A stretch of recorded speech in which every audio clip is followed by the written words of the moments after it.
Welcome everyone, मैं हूं प्रतीक्षा। Guys, हम सभी लोगों ने बुल फाइटिंग तो एक ना एक बार जरूर देखी होगी, जिसके अंदर बताया जाता है कि कैसे बुल को मेटाडोर को हराना होता है, जिनके पास एक रेड क्लॉथ होता है। हर बार मेटाडोर बुल फाइटिंग के अंदर जीत जाते हैं और जो बुल्स इसके अंदर हार जाते हैं उन्हें बुचर शॉप के अंदर भेज दिया जाता है। लेकिन हर बुल लड़ने के लिए ही नहीं बना होता है, कुछ बुल्स अलग भी होते हैं। ऐसा ही एक प्यारा सा बुल जिसका नाम फेर्डिनेंड था, उसने बुल फाइटिंग के पूरे मीनिंग ही बदल दिए। तो चलिए फिर मिलते हैं आज हम सभी लोग एक बहुत बड़े स्ट्रॉन्ग लेकिन प्यारे से बुल के पास। मूवी की स्टार्टिंग एक स्पेन के हाउस से होती है, जहाँ पे बुल्स को रखा जाता है। यहाँ पे बुल्स को बुल फाइटिंग की ट्रेनिंग दी जाती है। इसी के साथ हम यहाँ पे कई सारे बुल्स के बच्चों को भी देखते हैं, जिनका ड्रीम था कि कैसे वो बड़े होके बहुत शानदार वाले बुल बनेंगे। यहाँ पे फेर्डिनेंड की एंट्री होती है, जो कि सारे बुल से थोड़ा डिफरेंट था, क्योंकि उसे फाइटिंग्स नहीं पसंद थी और पसंद था फ्लावर्स। फेर्डिनेंड को फ्लावर से इतना ज्यादा प्यार था कि वो रोज अपने उगाए हुए फ्लावर को देखता था और उसे पानी पिलाता था। यहाँ पर एक विनर ट्रक की एंट्री होती है। सारे बुल्स उसे बड़े एक्साइटेड होके देखने लगते हैं। तब फेर्डिनेंड का पूछना था कि आखिर ये ट्रक यहाँ पे क्यों आया है। यहाँ पे इन तीनों बुल में से एक बुल का नाम फेर्डिनेंड था, जो कि बताता है कि ये ट्रक यहाँ पे इसलिए आया है क्योंकि मेटाडोर यहाँ पे से आज एक बुल को चूज करके अपने साथ फाइट के लिए लेके जाएगा। तब फेर्डिनेंड का कहना था कि आखिर वो आज किसे चूज करेंगे। तो वेलिएंटा को बड़ा प्राउड था कि आज उसके फादर ही जीत के जाएंगे और मेरे बड़े होने के बाद वो मुझे चुनेंगे, क्योंकि मैं भी उनके जैसे बहुत स्ट्रॉन्ग और बहुत बड़ा बुल बनूंगा। यहाँ पे बाकी जितने भी बुल्स थे वो आपस के अंदर बताने लगते हैं कि कैसे मेटाडोर आज इन सबको चुनेंगे और बड़े होने के बाद ये सब जीतते जाएंगे। झगड़ा होने पे धक्का दे देता है। फेर्डिनेंड आके बोन्स की मदद भी करता है,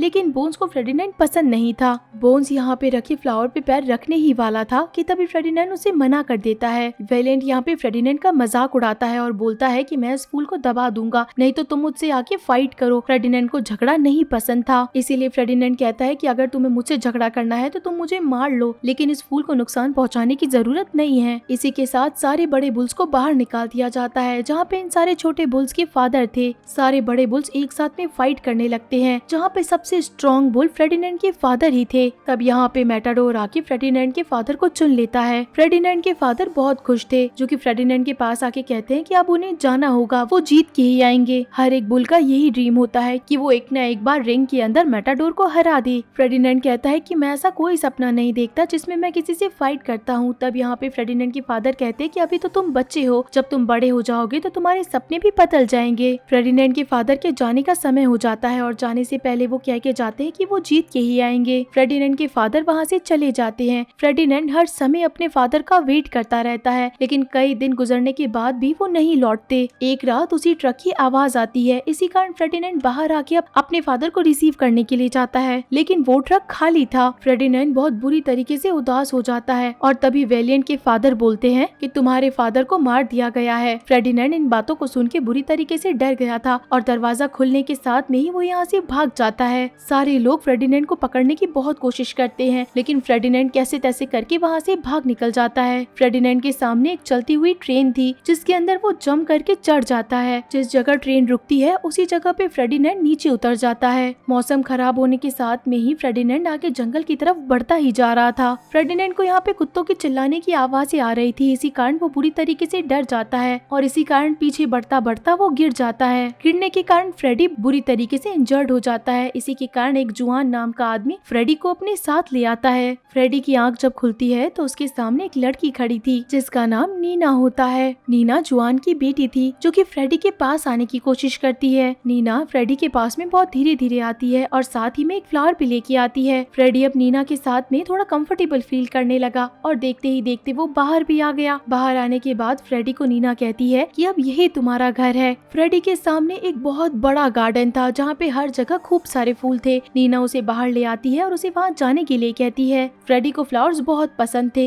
इसी कारण वो उस घाटी के ऊपर बहुत मजे से खेलता है और उसके सामने बिल्कुल खुली जगह थी। नीना और फ्रेडी आपस में बेस्ट फ्रेंड बन जाते हैं। नीना के पास खेलने के लिए फ्रेडी आ चुका था। ये पूरे दिन साथ रहा करते थे। इन लोगों का डेली रूटीन साथ खाना, साथ खेलना और साथ सोने का था। वक्त के साथ में फ्रेडी अब बहुत बड़ा हो चुका था, जो कि एक स्ट्रॉन्ग बुल में बदल गया था, लेकिन आज भी उसकी हरकतें छोटे से बच्चे की जैसे ही थी। ये काफी फनी सीन दिखाए जाते हैं कि कैसे बड़े होने के बावजूद भी वो एक छोटे से बच्चे की जैसे बिहेव करता है। काफी सारा खाना खा जाता है और सोफे के ऊपर भी बैठता है। एक दिन फ्रेडी बहुत खुश था, क्योंकि ये दिन फ्लावर फेस्टिवल का था। नीना हर साल फ्रेडी के साथ में ही जाया करती थी। लेकिन इस बार जुआन नीना को मना कर देते हैं कि अब फ्रेडी पहले जैसा छोटा सा बच्चा नहीं रहा है, ये बहुत बड़ा हो गया है, बाहर की दुनिया इसके लिए खतरनाक हो सकती है, हम इसे बाहर नहीं लेके जा सकते। नीना को भी ये बात समझ आ गई थी, इसी कारण वो फ्रेडी को वहीं रुकने के लिए कहती है। नीना फ्रेडी से माफी मांगती है और उसे प्रॉमिस करती है कि वो आने से पहले उसके लिए बहुत अच्छे से फ्लावर लेके आएगी। इन लोगों के पास एक डॉग भी होता है जिसका नाम पैगो था। ये लोग पैगो के साथ निकल जाते हैं। फ्रेडी अकेला बैठा बैठा पहले बहुत सैड था, लेकिन तभी उसे लगने लगता है कि जरूर नीना को उसकी जरूरत होगी और इसी कारण फ्रेडी यहाँ पे बिना सोचे समझे फ्लावर फेस्टिवल में पहुँच जाता है। फ्लावर फेस्टिवल में जाने के बाद फ्रेडी को बहुत अच्छा लगता है क्योंकि वहाँ पे कई सारे अलग अलग तरह के फ्लावर्स थे। नीना यहाँ पे फ्रेडी को देख लेती है। नीना उसे समझाने की कोशिश करती है कि यहाँ पे आना उसके लिए अच्छी बात नहीं है, उसे वापस चले जाना चाहिए। फ्रेडी ये बात सुनता समझता इतनी ही देर के अंदर फ्रेडी का सर फंस जाता है कपड़ों के अंदर, जिसके कारण उसके सर के आगे कपड़े आ जाते हैं और उसे कुछ दिखाई नहीं देता। लोगों को यहाँ पे लग रहा था कि ये बुल वाइल्ड हो चुका है और सबको मारेगा और गलती से फ्रेडी एक मधुमक्खी के ऊपर बैठ जाता है। फ्रेडी को पेन होने के कारण वो जोर जोर से उछलने लगता है। सभी लोग बुरी तरीके से डर जाते हैं और इस बुल की कंप्लेन कर दी जाती है। फ्रेडी के इधर उधर भागने से कई सारी चीजें खराब हो जाती है और लोगों को ये बुल वाइल्ड लगने लगता है। फ्रेडी यहाँ पे तभी डर के मारे भागने लगता है और छुपने के लिए वो एक शॉप में पहुँच जाता है। इस शॉप की ओनर एक बूढ़ी सी लेडी थी। फ्रेडी यहाँ पे आवाज ना हो इसी के कारण दबे पैर चलने लगता है। ये सीन इस मूवी का गाइस सबसे शानदार सीन था, जहाँ पे कभी फ्रेडी के हाथ में कई सारी प्लेट्स थी तो उसके सर पे कई सारे कप्स थे। बचते हुए उसके एक पैर के अंदर भी एक बड़ा सा बर्तन फंस जाता है। लेकिन कुछ ही देर के अंदर फ्रेडी को एनिमल कंट्रोल वाले लोग आकर पकड़ लेते हैं। नीना उस ट्रक को रोकने की बहुत कोशिश करती है, लेकिन तब तक फ्रेडी का ट्रक वहाँ से जा चुका था। नीना बहुत रोती है फ्रेडी के जाने से। फ्रेडी को वापस से कासा डेल टोरो में ही लाया जाता है, वही जगह जहाँ से फ्रेडी बचपन में ही भाग गया था। फ्रेडी यहाँ पे बहुत कोशिश करता है कि वो उस ट्रक को तोड़ के यहाँ से बाहर निकल जाए। यहाँ का एक ओनर था जिसका नाम मोरेनो था। वो यहाँ पर एक बकरी को फ्रेडी के ट्रक में भेजती है। कहा जाता था कि ये बकरी सारे बुल्स को शांत कर देती है। इस बकरी का नाम लूपे था। लूपे यहाँ पे फ्रेडी को शांत करने की कोशिश करती है, लेकिन तब भी फ्रेडी शांत नहीं होता और ट्रक को तोड़ के बाहर आ जाता है। आगे जाने के बाद लूपे फ्रेडी से बात करना शुरू करती है और अब फ्रेडी शांत हो गया था। तब फ्रेडी यहाँ पे लूपे की बात मानने लगता है और अंदर आके बाकी सारे बुल से मिलता है। ये सारे वही बुल्स थे जो कि फ्रेडी के बचपन के दोस्त हुआ करते थे। लेकिन इन सारे बुल को बिलीव नहीं हो रहा था कि फ्रेडी यहाँ पे आखिर इतना हट्टा कट्टा होके कैसे आया है। ये सब लोग इल्जाम लगाते हैं कि फ्रेडी को जरूर हमसे बदला लेना होगा, इसी कारण ये यहाँ पे लौट के आया है। वेलिएंटा कहता है कि मैं बहुत खुश हूँ कि तुम यहाँ पे वापस आ गए हो, एटलीस्ट कोई तो है मेरे साथ में टक्कर लेने के लिए। फ्रेडी सबको यही समझाने की कोशिश करता है कि मैं तुम लोगों से लड़ने नहीं आया हूँ, बल्कि मुझे भी विश्वास नहीं हो रहा कि मैं यहाँ कैसे पहुँच गया। लूपे अब फ्रेडी को उसके कमरे तक ले जाती है। फ्रेडी काफी अच्छे नेचर का था, इसी कारण लूपे की भी फ्रेडी से अच्छी दोस्ती हो गई थी। लूपे यहाँ पे फ्रेडी को एक गिफ्ट देके सो जाती है, लेकिन फ्रेडी को तो यहाँ पे नींद ही नहीं आती। रात होने पे यहाँ 3 चूहे आते हैं जो कि खाना चुराने आए थे। फ्रेडी उन्हें देख लेता है। ये सारे चूहे यहाँ से छुप के जाना चाहते थे। इन चूहों को लगता है कि आज तो इनकी मौत इनके सामने खड़ी है, लेकिन फ्रेडी उन चूहों को बिल्कुल नुकसान नहीं पहुँचाता। ये तीनों चूहे आपस में भाई बहन थे और अपने बारे में बताते हैं। फ्रेडी ऊनाडॉस और कातरो को खाना ले जाने देता है और बाहर जाने में मदद भी करता है। फ्रेडी यहाँ पे अर्ली मॉर्निंग उठ के यहाँ से भागने की कोशिश करता है क्योंकि इस समय कोई आसपास नहीं था, लेकिन यहाँ पे इलेक्ट्रिक वायर्स लगे थे, इसके कारण फ्रेडी बाहर भी नहीं निकल पाता। इसी के साथ में एल प्रेमिरो की नेक्स्ट डे एंट्री होती है, जो कि इस जगह पे आके एक बेस्ट बुल को चुनना चाहता था। ये एक बुल फाइटर है जो कि मोरेनो को बेस्ट बुल लाने के लिए कहता है। मोरेनो यहाँ पे पीछे आके सारे बुल्स को बताता है कि आज तुम में से किसी को चुना जाना है। सारे बुल्स यहाँ पे आके एक साथ में फाइट करना शुरू कर देते हैं, जो कि खुद की अच्छी परफॉर्मेंस देना चाहते थे, लेकिन फ्रेडी यहाँ पे सबसे अलग और सबसे साइड में खड़ा था। वेलिएंटा और गुआवो यहाँ पे लड़ने लग जाते हैं, लेकिन वेलिएंटा को पता था कि गुआवो प्रेमिरो की तरफ देखने से डर जाएगा और जैसे ही गुआवो पीछे देखता है तो वो बेहोश हो जाता है। फ्रेडी उसके पास जाता है उसे उठाने के लिए। इस चक्कर के अंदर जो भी फ्रेडी के पास आता जाता वो अपने आप ही टकरा के गिरने लग गया था। एल प्रेमिरो को ये सारी चीजें समझ नहीं आ रही थी। वो कहता है कि ये सारे बुल्स सही तरीके से फाइट नहीं कर रहे हैं, इनमें कोई भी टैलेंट नहीं है, लेकिन मोरेनो एक और चांस मांगता है। तब यहाँ पे प्रेमिरो बताता है कि उसकी फाइट 2 दिन बाद में है और 2 दिन के अंदर अंदर मुझे यहाँ से बेस्ट बुल लेके जाना है। गुआवो जब यहाँ पे बेहोश हो गया था तो उसे यहाँ से बुचर शॉप पे भेजा जाना था, लेकिन उसे ये बात पता ही नहीं थी। वो तो बड़ा खुश हो रहा था क्योंकि उसने ट्रक देख लिया था। उसे लग रहा था कि वो सिलेक्टेड है। ये सारे बुल्स एक दूसरे के ऊपर इल्जाम लगाने लगते हैं कि आज अगर ये बुल हमारे बीच में से गया है तो ये तुम्हारे कारण हुआ है। वेलिएंट यहाँ पे फ्रेडी फ्रेडी को कहता है कि तुम्हारे जाने के बाद में हर एक चीज यहाँ पे बदल गई है। फ्रेडी और नीना दोनों ही बहुत उदास थे क्योंकि इन दोनों को एक दूसरे की बहुत ज्यादा याद आ रही थी। फ्रेडी को बॉन्स के रोने की आवाज आती है और पूछने पे बॉन्स बताता है कि गुआबो उसका बेस्ट फ्रेंड था और मैंने उसे बहुत समझाया था कि वो कभी भी ना डरे, लेकिन वो अपने डर को काबू नहीं कर पाया। इसी कारण वो हमारे बीच नहीं है और अगर हमें भी गुआबो की तरह बुचर शॉप नहीं जाना तो हमें भी लड़ना ही होगा। फ्रेडी के अलावा नेक्स्ट मॉर्निंग हर कोई बुल यहाँ पे प्रैक्टिस करने लगा था। यहाँ पे एक बुल फ्रेडी के पास आके बताता है कि मैं तुम्हें एक सीक्रेट बताता हूँ, मैं ढंग से दिख नहीं पाता, इसी वजह से शायद मैं कभी जीत भी नहीं सकता। तब फ्रेडी इसी बुल की मदद करता है। वो इस बुल के बालों को अपनी जीभ से ऊपर कर देता है, इसी कारण इस बुल को सब कुछ साफ साफ दिखने लगा था। एंग्स पहली बार इतने ब्यूटीफुल नेचर को अपनी आंखों से देख रहा था। लूपे फ्रेडी के साथ कुछ नहीं होने देना चाहती थी, इसी कारण वो फ्रेडी को समझाती है कि ट्रेनिंग पे ध्यान दिया करो, बुल फाइटिंग को तुम किसी डांस के जैसे समझ सकते हो। तभी यहाँ पे पास बंधे हुए घोड़े फ्रेडी का मजाक उड़ाते हैं और कहते हैं क्या तुम डांस का डी भी जानते हो। तभी यहाँ पे बाकी बुल्स भी आ जाते हैं, जिसके बाद यहाँ पे घोड़े और बुल्स के बीच में डांस फाइट हो जाती है जिसमें बुल्स ही जीतते हैं। फ्रेडी की दोस्ती अब बाकी बुल्स से बढ़ने लगी थी, इसी कारण फ्रेडी सारे बुल्स को यहाँ से भागने के बारे में बताता है, लेकिन बाकी बुल्स में इतने गट्स नहीं थे कि वो यहाँ से भाग सके, इसी कारण वो फ्रेडी को मना कर देते हैं। इन सब बुल्स को लगा था कि बाहर के लोग अच्छे नहीं हैं, ये किसी पे ट्रस्ट नहीं कर सकते, लेकिन लूपे फ्रेडी की बात मान जाती है। लूपे कहती है कि चारों तरफ से हमें बंद कर दिया गया है, हम आखिर यहाँ से भागेंगे कैसे। फ्रेडी को उन चूहों की याद आती है और उनसे वो मदद के लिए कहता है, लेकिन ये चूहे मदद के लिए मना कर देते हैं। लूपे ने जो गिफ्ट फ्रेडी को दिया था वही डांसिंग फ्लावर फ्रेडी इन चूहों को दे देता है, इसी कारण चूहे ये बात मान जाते हैं और फ्रेडी की मदद करने लगते हैं। ये लोग आपस में प्लान बनाते हैं कि ये लोग घर के अंदर से जाते हुए पीछे वाले रास्ते से निकलेंगे। फ्रेडी जब घर के अंदर पहुंचता है तो छुप के धीरे धीरे करके निकलने लगता है, लेकिन तभी वो एक हॉल में पहुंचता है जहाँ पे कई सारे बुल्स के हॉर्न लगे हुए थे और साथ ही फ्रेडी के फादर के हॉर्न भी लगे हुए थे। ये सारे बुल्स वही है जो कि मेटाडोर से फाइट करने के बाद आए हैं और कोई भी नहीं जीत पाया है, इसी कारण इन्हें मार दिया जाता है। तब यहाँ पे फ्रेडी लूपे को कहता है कि मैं यहाँ से अकेला नहीं भाग सकता, मुझे मेरे दोस्तों की मदद करनी होगी, अगर मैं यहाँ से चला गया तो मेरे दोस्तों के हॉर्न भी यहीं टंगे हुए मिलेंगे। फ्रेडी लूपे के साथ उन चूहों को लेके बाकी बुल्स के पास जाता है और उन्हीं हॉर्न्स को दिखाता है कि बाकी सारे बुल्स का क्या हाल हुआ है, मेटाडोर से कोई भी नहीं जीत सकता है, अभी तक वहाँ जितने भी बुल्स गए हैं उनमें से कोई भी नहीं बचा है। इसी कारण फ्रेडिनेंड कहता है कि अगर तुम लोगों को भी जिंदा रहना है तो तुम सब लोग मेरे साथ चलो। बाकी सारे बुल्स तो फ्रेडी के साथ जाने के लिए तैयार हो जाते हैं, लेकिन वेलिएंट यहाँ से जाने के लिए तैयार नहीं होता। वेलिएंट यहाँ पे फ्रेडी को हराना चाहता था, इसी कारण वो फ्रेडी से लड़ने लग जाता है, लेकिन फ्रेडी वेलिएंट से लड़ना चाहता ही नहीं था और तभी यहाँ पे वेलिएंट यहाँ पे फ्रेडी से जबरदस्ती लड़ने लगता है। वेलिएंट का सींग टूट जाता है। ये सारी चीजें ऊपर से एल प्रेमिरो देख रहा था। इसी फाइट के कारण वो फ्रेडी को चूज कर लेता है और सींग टूटने के कारण वेलिएंट को बुचर शॉप में भेज दिया जाता है। फ्रेडी को बहुत बुरा लगता है कि इन दोनों की फाइट के कारण आज वेलिएंट को यहाँ से भेज दिया गया है। ये सारे बुल्स एक साथ में मिलके प्लान बनाते हैं। मकवेना बाहर आके सारे के सारे इलेक्ट्रिक्स वायर को तोड़ देता है। फ्रेडी के बाकी सारे दोस्त यानी कि ये बुल्स मिलके उन घोड़ों के दरवाजों को भी बंद कर देते हैं, जिसके बाद फ्रेडी अब अकेला ही वेलिएंट को बचाने के लिए वहाँ से निकल जाता है। बुचर शॉप पहुँच के फ्रेडी को वेलिएंट मिल जाता है। फ्रेडी यहाँ पे वेलिएंट को अपने साथ जाने के लिए कहता है, लेकिन वेलिएंट कहता है कि मेरा एक हॉर्न टूट चुका है, यानी कि मैं अब किसी काम का नहीं हूँ। फ्रेडी कहता है कि तुम हमारे साथ चलो, मैं तुम्हें जिस जगह पे लेके जाऊंगा वहाँ पे कोई किसी को जज नहीं करता, ना ही कोई किसी को ऑर्डर देता है, वहाँ पे बस सब अपने हिसाब से जीते हैं।